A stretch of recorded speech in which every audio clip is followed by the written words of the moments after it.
যা গরম পড়েছে, এই গরমে বাচ্চাদের আমি তো কোনো ফাস্টফুড খাবারই বানিয়ে দিতাম না।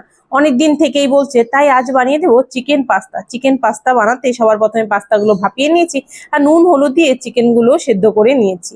এবার চিকেন পাস্তা বানাতে যা যা আমি সবজি দেবো সেটাও কেটে নিয়েছি।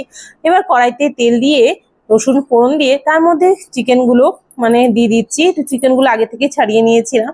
চিকেন গুলো দিয়ে ভালোভাবে নাড়াচাড়া করে এর মধ্যে পেঁয়াজ, এক এক করে গাজর গ্রেট করে, টমেটো কুচি আর ক্যাপসিকাম দিয়ে নুন হলুদ দিয়ে ভালোভাবে নাড়াচাড়া করে কতক্ষণ রেখে দিচ্ছি ভাজা ভাজার জন্য, যাতে মশলাটার সাথে চিকেনটা গলে যায়।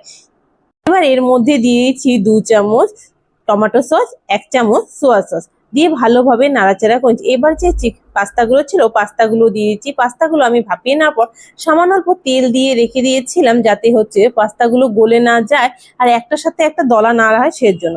এবার উপর থেকে ম্যাগি মশলা দিয়ে ভালোভাবে নাড়াচাড়া করে নামিয়ে নেব আমার বাচ্চাদের জন্য তৈরি চিকেন পাস্তা।